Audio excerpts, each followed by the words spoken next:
ठाण्यातून नाशिकच्या दिशेनं जाणाऱ्या साकेत पुलाचं काम पूर्ण झाल्यानंतर आजपासून सुमारे 200 मीटरचा भाग वाहतुकीसाठी सुरू करण्यात आलाय. त्यामुळे वाहनधारकांना तात्पुरता का होईना परंतु मोठा दिलासा मिळालाय. गेल्या काही महिन्यांपासून दुरुस्ती आणि मजबूतीकरणाच्या कामामुळे हा पूल बंद होता. त्यामुळे भिवंडी मार्गावर तसंच मुंबई ठाणे दरम्यान मोठ्या प्रमाणावर वाहतूक कोंडी निर्माण होत होती. साधारणतः 5 ते 10 मिनिटांचा प्रवास करण्यासाठी वाहन चालकांना अर्धा ते 1 तास खर्च करावा लागत होता. आता पुलाचा पुन्हा एक भाग सुरू झाल्यामुळे वाहतुकीचा ताण काही प्रमाणात कमी झालाय.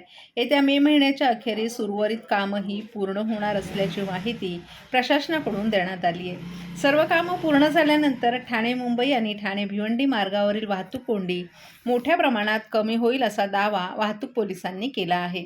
दरम्यान सकाळ आणि संध्याकाळच्या गर्दीच्या वेळी वाहतुकीची परिस्थिती सुधारेल अशी अपेक्षा वाहन चालकांकडून व्यक्त केली जात आहे. ठाणेकरांसाठी ही नक्कीच दिलासादायक घडामोड मानली जाते. कधी हा पूल सुरू झाला आणि किती फायदा होईल?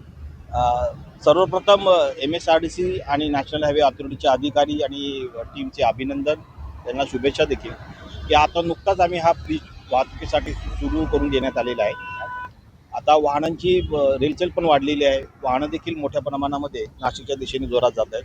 कॉन्क्रीटचा ब्रिज आहे, मोठा आहे, त्यामुळे पूर्वी जो वाहन चालकांना त्रास व्हायचा, स्लो जायचे, आता त्याच्यामध्ये थोडासा फरक पडून गती वाढून जाईल. बराचसा परिणाम जो पावसाळ्यामधला आमचा त्रास होता, या वाहन चालकांचा जो त्रास होता, तो देखील दूर होणार. आता वॅकेशन येते, 10वी 12वीच्या परीक्षा चालू आहेत, त्यामुळे वाहन चालकांना देखील मोठ्या प्रमाणात दिलासा मिळेल. थँक्यू.